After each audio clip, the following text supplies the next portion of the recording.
Very warm welcome to all. मेरा नाम है Khushbu Pathak, assistant professor SSME Bhilai, Chhattisgarh. मैं आज यहाँ आपको बिज़नेस कम्युनिकेशन के बारे में डिस्कस करने के लिए आई हूँ। Basic concepts of business communication, और उसके साथ ही हम देखेंगे different types of business communication.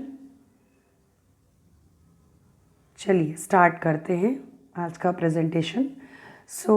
आज क्या क्या कंटेंट्स हम देखने वाले हैं इस प्रेजेंटेशन में। सबसे पहले हम देखेंगे इंट्रोडक्शन, फिर कम्युनिकेशन प्रोसेस क्या होता है उसके बारे में डिस्कस करेंगे, कंपोनेंट्स ऑफ कम्युनिकेशन प्रोसेस, उसके बाद फिर हम देखेंगे फैक्टर्स अफेक्टिंग कम्युनिकेशन प्रोसेस, फिर मोड्स ऑफ कम्युनिकेशन। तो ये सारे टॉपिक्स को हम आज डिस्कस करेंगे। तो चलिए देखते हैं एक एक करके।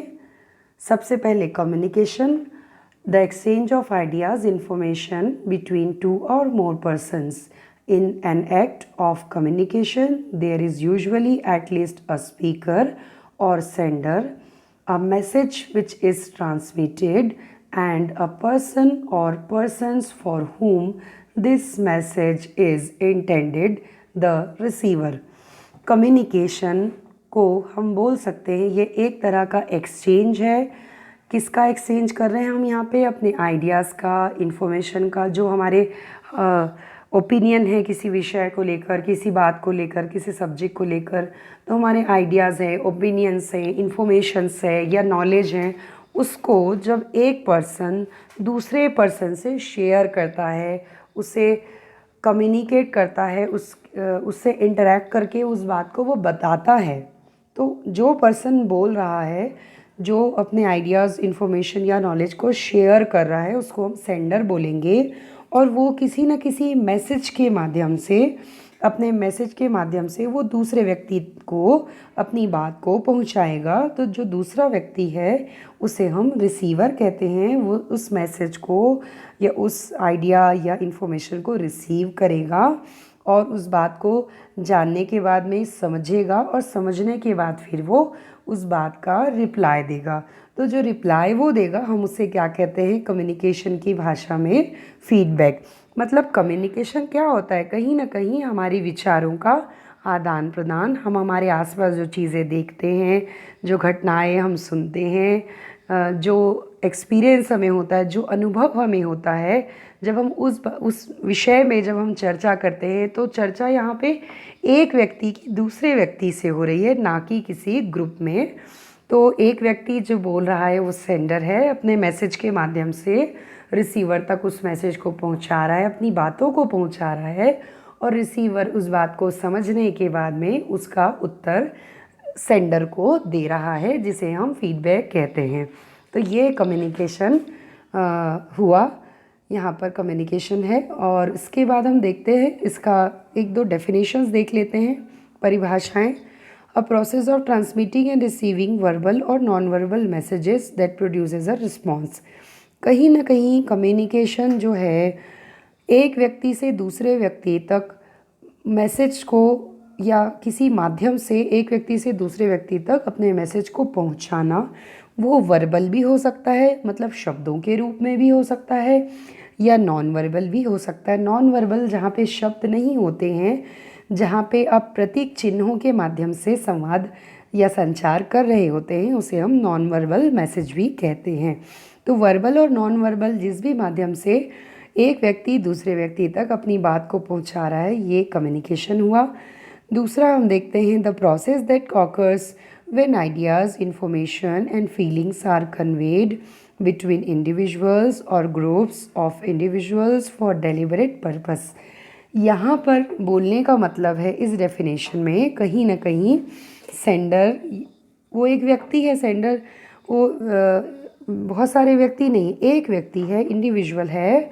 वो अपने आइडिया को, इन्फॉर्मेशन को या अपनी भावनाओं को एक व्यक्ति से दूसरे व्यक्ति तक पहुंचा रहा है अपने मैसेज के माध्यम से, और किसी उद्देश्य के तहत वो ये कार्य कर रहा है। तो जैसे अगर हम एक उदाहरण ले लें कि राम और श्याम दो फ्रेंड्स हैं, है ना। तो यहाँ पर हम देखते हैं कि राम डेली कॉलेज जाता है, जो कॉलेज में पढ़ाई हो रही है जिस भी विषय की, उसे वो दिन प्रतिदिन जाकर उसे अटेंड करता है, समझता है और अपनी जो परेशानियां हैं, डाउट है, उसे वो पूछता है। लेकिन श्याम रेगुलर नहीं है कॉलेज में, वो क्लासेस रेगुलर नहीं जाता है। बट एक दिन ऐसा हुआ, राम और श्याम काफ़ी अच्छे दोस्त हैं। एक दिन ऐसा हुआ कि रेगुलर क्लासेस के अलावा राम को कॉलेज से ये नोटिस मिला कि नेक्स्ट वीक टीचर्स डे का सेलिब्रेशन होने वाला है, तो उसके लिए हमें तैयारियां करनी होंगी। डांस है, गाना है, या आप अपने विचार हमें प्रस्तुत करने हैं, तो उसके लिए हम इस प्रोग्राम के लिए हमें तैयारियां करनी हैं। तो श्याम क्लासेस नहीं आ रहा है, पढ़ाई में वो बहुत ही ज़्यादा बहुत सीरियस नहीं है, लेकिन पढ़ाई के अतिरिक्त वो और एक्स्ट्रा करिकुलर एक्टिविटीज़ में भाग लेता है और वो बहुत ही एक्टिव है इन चीज़ों में।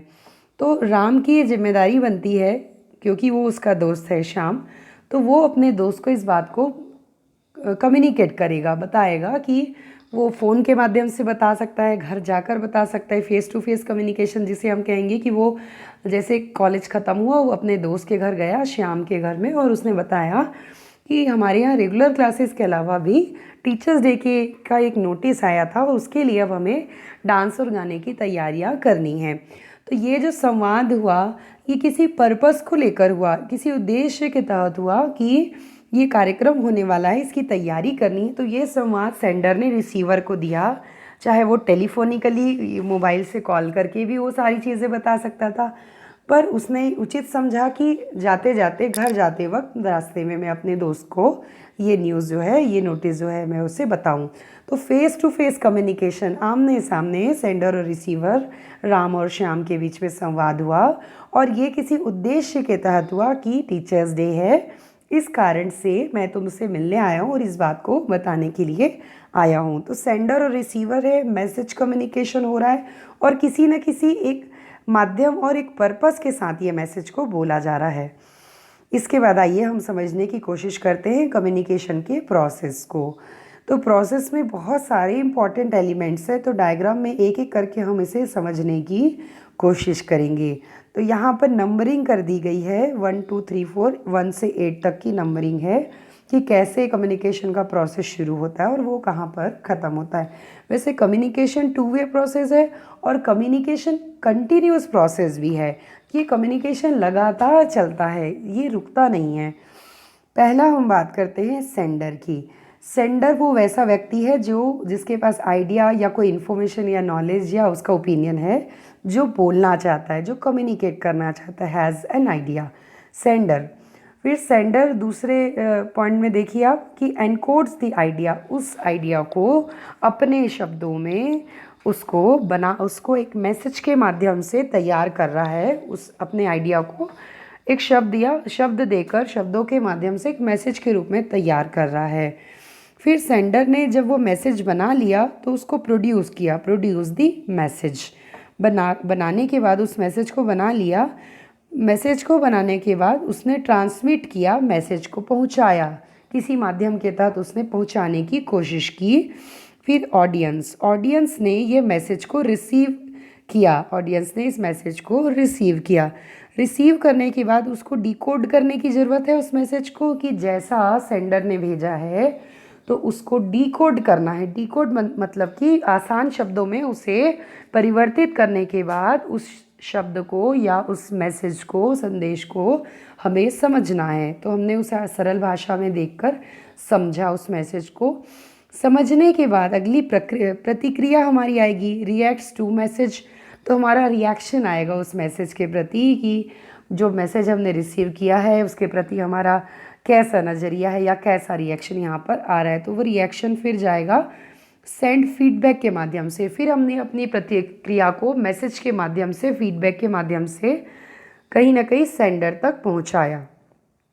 तो जब हमने फीडबैक, अपनी प्रतिक्रिया जाहिर की और फीडबैक के माध्यम से सेंडर तक अपने बात को रखा, अपनी प्रतिक्रिया को फीडबैक के माध्यम से रखा, तब यहाँ पर आपका कम्युनिकेशन का प्रोसेस है ये कंप्लीट हो जाता है। अगर सिर्फ सेंडर अपनी बात रख दे, रिसीवर उस बात को सुन ले और कोई भी रिप्लाई ना दे, तो ये कम्युनिकेशन वन वे होगा, जब तक आपका फीडबैक रिएक्शन एक्शन या रिएक्शन जो भी होगा वो फीडबैक के माध्यम से सेंडर तक नहीं पहुंचेगा, तब तक ये कम्युनिकेशन का प्रोसेस अधूरा होगा। कम्युनिकेशन टू वे प्रोसेस होता है, तो दोनों ही तरीके से प्रतिक्रिया होनी चाहिए। सेंडर ने मैसेज भेजा है तो रिसीवर उसको समझेगा और समझ के अपना फीडबैक सेंडर तक पहुंचाएगा।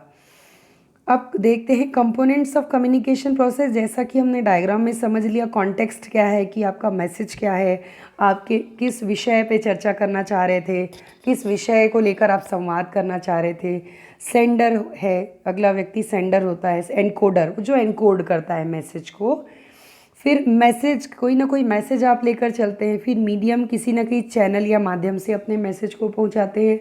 रिसीवर उसको रिसीव करता है और उसको डिकोड करता है, और अंत में वो अपना रिस्पॉन्स देता है फीडबैक के माध्यम से, जैसा अभी हमने डायग्राम में समझा है। कंपोनेंट्स को और विस्तार से थोड़ा देखते हैं। सोर्स या sender is a person who initiates the message. Message की शुरुआत सेंडर से ही होती है। Message is the information transmitted.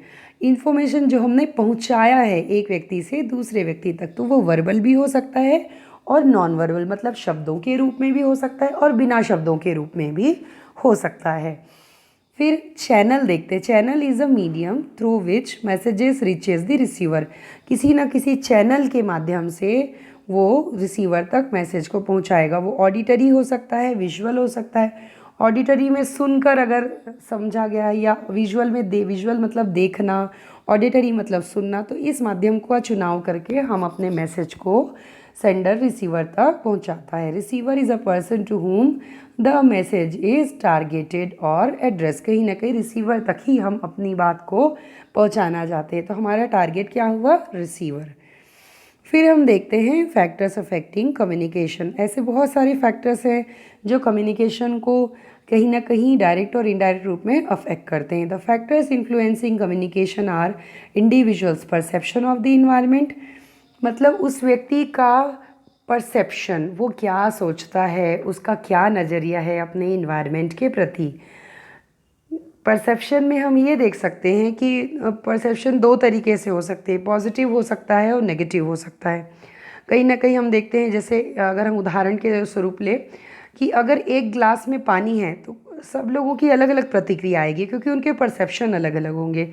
कोई कहेगा ग्लास में आधा पानी है, कोई कहेगा ग्लास आधा खाली है, कोई कहेगा ग्लास में आधा पानी है। तो तीन तरह की प्रतिक्रिया आएगी, मतलब पॉजिटिव, नेगेटिव और न्यूट्रल परसेप्शन यहाँ पे देखने को मिलेगा। तो ये परसेप्शन जो होते हैं अलग अलग तरह के होते हैं, पॉजिटिव और नेगेटिव होते हैं, तो जिससे हमारा कम्युनिकेशन, कहीं ना कहीं हमारा संचार, हमारा समाज जो है अफेक्ट हो जाता है।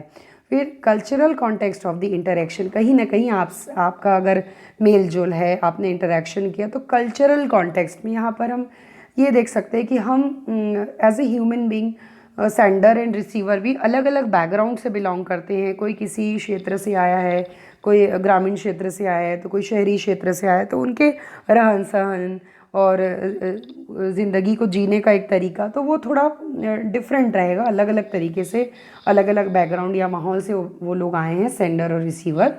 तो अगर वो उनके बीच में इंटरेक्शन हो रहा है तो थोड़ा आपको डिफरेंसेस वहाँ पे देखने को मिलेगा। मैसेज में भी देखने को वो मिल सकता है, मतलब अगर एसेंट कोई हिंदी और इंग्लिश के अतिरिक्त अगर वो कोई और भाषा की जानकारी रखता है, तो कहीं ना कहीं उसकी भाषा का झलक उसके संवाद में दिखता है, वो देखने को मिलता है। फिर individuals definition of acceptable space and distance, कहीं ना कहीं इंडिविजुअल को हम देखते हैं कि कितना स्पेस और डिस्टेंस हम मेंटेन करते हैं। जैसे होता है ना कि कॉलेज में फ्रेंड्स हैं तो वो काफ़ी आसपास एक दूसरे के पास में खड़े होकर या बातचीत एकदम आसपास रहते हैं और आपस में वो लोग बातचीत करते हैं, कम्युनिकेशन करते हैं। वही अगर कोई अनजान व्यक्ति है तो आपसे वो दूर से ही बात करेगा, क्योंकि आप उसे नहीं जानते, तो आप दूर से ही उनसे ही बात करेंगे। अगर आपकी अच्छी जान पहचान है तो आप करीब आकर उनसे बातचीत करते हैं। तो डिस्टेंस एक रहता है कम्युनिकेशन में सेंडर और रिसीवर का, और जिसे हम पर्सनल स्पेस भी बोलते हैं। The amount of time available for the communication, समय की उपलब्धता हम यहाँ पे कह सकते हैं कि कितना समय है अगर फ़ोन में बात कर रहे हैं किसी से तो सेंडर और रिसीवर, फिर यहाँ दो व्यक्ति हुए और कम्युनिकेशन यहाँ पर भी हो रहा है टेलीफोनिकली। लेकिन समय की अगर हम बात करें, अगर समय की उपलब्धता है तो अगर सामने वाले व्यक्ति के पास काफ़ी समय है तो आप उससे लंबे समय तक बातचीत कर सकते हैं। लेकिन वही अगर समय का अभाव है, वो कह रहा है कि नहीं मुझे ऑफिस के लिए निकलना है, तो आप बहुत कम शब्दों में अपनी बात को जल्दी से जल्दी रखने के का पूरा प्रयास करेंगे। These factors interact with the components of the communication process. कहीं ना कहीं ये जो फैक्टर्स है ये कम्युनिकेशन के प्रोसेस के जो मेन एलिमेंट्स है, जो सेंडर है, मैसेज है, चैनल और रिसीवर, इन सभी को डायरेक्टली और इनडायरेक्टली रूप से उसको प्रभावित जरूर करते हैं। अब आइए देखिए अंत में modes of communication. Modes of communication are both formal, verbal and non verbal. Verbal communication includes messages sent with words, language. Verbal communication can be spoken or written. Verbal communication, then non-verbal communication includes messages sent through body language such as postures, gestures, touch, facial expressions and physical appearance. आइए detail में एक एक करके देखते हैं। Verbal communication is perhaps the most obvious and understood mode of communication, and it is certainly a powerful tool in your communication toolbox. Put simply, verbal communication is the sharing of information between two individuals using words. जैसा अगर हम दो दोस्तों के बीच में verbal communication, जहाँ पे शब्दों का इस्तेमाल किया जा रहा है आपस में कम्युनिकेट करने के लिए, सेंडर रिसीवर को शब्दों के माध्यम से बोलकर, तो वो स्पोकन और रिटन दोनों हो सकता है। उसने बोलकर अपनी बात को रखी या लिखित रूप में भी वो अपनी बात को रख सकता है। स्पोकन भी होता है और रिटन भी होता है, दो टाइप के होते हैं verbal communication. While we typically focus on speech while talking about verbal communication, it's important to remember that writing is also a form of verbal communication. After all, writing uses words too. कहीं ना कहीं जब हम लिखित में कोई चीज़ लिख रहे हैं तो वो भी हमारा वर्बल कम्युनिकेशन हुआ, क्योंकि यहाँ पे हम शब्दों का इस्तेमाल कर रहे हैं। Verbal communication is a powerful tool and it's made even more powerful when paired with listening and non-verbal communication। मतलब communication, verbal communication तो प्रभावी है ही, लेकिन अगर शब्दों को, बातों को अगर ध्यान से सुना जाए और उसके साथ साथ नॉन वर्बल कम्युनिकेशन का, जिसे हम अभी आगे चर्चा करेंगे, उसका भी इस्तेमाल किया जाए तो वर्बल कम्युनिकेशन काफ़ी इफ़ेक्टिव हो जाएगा। अब देखते हैं नॉन वर्बल कम्युनिकेशन। यहाँ पर nodding, facial expression, leaning towards the speaker to show interest, all of those are forms of non-verbal communication. Body language can reinforce your spoken messages or it can contradict it entirely. Body language, ऐसा communication, non verbal communication क्या हुआ? ऐसा communication जहाँ हम शब्दों का इस्तेमाल नहीं कर रहे हैं, शब्दों के अलावा हमारी बॉडी लैंग्वेज, हमारे आई कांटेक्ट हम ले सकते हैं, फेशियल एक्सप्रेशन हम कह सकते हैं, जेस्चर्स हम कर सकते हैं, हाथों का मूवमेंट, जिस तरीके से हम खड़े हैं, शोल्डर्स को हम रेज़ करते हैं, आईज़ को, आईब्रोज रेज़ करते हैं, आईज़ के मूवमेंट्स हो गए। तो ओवरऑल ये बॉडी लैंग्वेज के माध्यम से, साइन और सिंबल के माध्यम से जो कम्युनिकेशन, संचार होता है, हम उसे नॉन वर्बल कम्युनिकेशन कहते हैं। Human body signals identity, gender, race, ethnicity, age, occupation, social class, personality and more. Space, gaze and touch signals approach और avoidance. Facial expression communicates emotions. कहीं ना कहीं जाने अनजाने में चेहरे के भाव कम्युनिकेशन को, आपके इमोशंस को दर्शाते हैं। Gestures accompany and substitute speech. Gestures मतलब आपकी भाव भंगिमा, आप हाथों के मूवमेंट्स को कैसे कर रहे हैं, आई मूवमेंट आपकी कैसी हो रही है, फेशियल एक्सप्रेशंस आपके कैसे हैं। Voice conveys the non verbal elements of speech. Pitch, speed rate, pronunciation और वॉल्यूम। कभी होता है ना, लोग बहुत ज़ोर से बात करते, तेज़ आवाज़ में बात कर रहे हैं, तो हमें वो थोड़ा सा अटपटा सा लगता है कि बहुत तेज़ आवाज़ में सुनने में कठिनाई, तकलीफ़ हो रही है। कठिनाई तो नहीं, आप बात को सुन रहे हैं, बट इतनी तीव्रता है कि वो आपकी कानों को सहन नहीं हो रही है। तो बहुत तेज़ बोलना, बहुत धीरे बोलना, बहुत जल्दी जल्दी बोलना या बहुत रुक रुक कर बोलना, धीरे धीरे बोलना। तो बोलने के वॉइस को लेकर भी ये आपका आ जाएगा नॉन वर्बल कम्युनिकेशन में। जेस्चर्स में हम हाथ के मूवमेंट्स जो करते हैं, कई लोगों की आदत है ना नेल बाइटिंग करते हैं, तो जेस्चर्स में हमारा अगर कॉन्फिडेंस लूज़ हो रहा है या हम किसी बात को लेकर डर रहे हैं, नर्वस है, वो हमारी बॉडी लैंग्वेज से सामने वाला व्यक्ति बड़ी आसानी से जज कर लेगा। चेहरे के भाव, फेशियल एक्सप्रेशन से भी कभी हम बहुत खुश होते हैं तो स्माइल करते हैं, कभी हम दुखी होते हैं तो हमारा फेस डल सा नज़र आता है। तो ये सारे ऐसे साइन और सिंबल हैं, कहीं ना कहीं ये नॉन वर्बल कम्युनिकेशन है। और इससे भी बहुत ही प्रभावी ढंग से, बिना शब्दों के भी प्रभावी ढंग से मैसेज को एक व्यक्ति से दूसरे व्यक्ति तक पहुंचाया जा सकता है। उदाहरण के तौर पर मैं लेना चाहूँगी, आप लोगों को पता है हो, जहाँ तक मालूम ही होगा सभी को, चार्ली चैपलिन का उदाहरण मैं यहाँ पर देना चाहती हूँ। उनकी जितनी भी मूवीज़ हैं, उनकी शॉर्ट मूवीज़ हैं या जो भी चीज़ें हम देखते हैं, टीवी पे देखते हैं या जैसे भी जिस भी माध्यम से हम उन्हें देख रहे हैं, उनकी शॉर्ट मूवीज़ हैं या मूवीज़ को जब हम देखते हैं तो उनमें कहीं भी शब्दों का प्रयोग नहीं किया गया। चार्ली चैपलिन की आप मूवीज़ देखिए, कहीं भी शब्दों का इस्तेमाल नहीं किया गया है। उनकी body language, gestures, postures, eye contact, eye movement, facial expressions, nodding, ये सारे वॉइस नहीं रहेगा। तो इन सारे माध्यम से, मतलब साइन और सिंबल से ही, बिना किसी शब्दों के आप अपनी बात को बेहतर ढंग से अपने ऑडियंस के सामने या रिसीवर के सामने उसको प्रभावी ढंग से रख सकते हैं। Non-verbal communication reveals a lot about you as a communicator and how you relate to other people. It pays to be aware of the elements of your non-verbal communication so you can maximize the impact of your message. So यहाँ आज presentation ये मेरा ख़त्म होता है, verbal और non verbal communication. कहीं ना कहीं मैं इसे कंक्लूड करना चाहूँगी कि वर्बल कम्युनिकेशन में हम शब्दों का उपयोग करते हैं, सेंडर और रिसीवर जो मैसेज बनाते हैं, लेकिन नॉन वर्बल कम्युनिकेशन में शब्द नहीं होते, बट शब्द के अतिरिक्त बहुत सारी ऐसी चीज़ें होती हैं, sign, symbol, body language, eye contact, इन सारी चीज़ों का हम बहुत ही बेहतर ढंग से अगर प्रयोग करेंगे तो हम वर्बल कम्युनिकेशन के साथ साथ नॉन वर्बल कम्युनिकेशन को भी काफ़ी प्रभावी रूप से अपने दैनिक जीवन में इस्तेमाल कर पाएंगे। थैंक यू, धन्यवाद।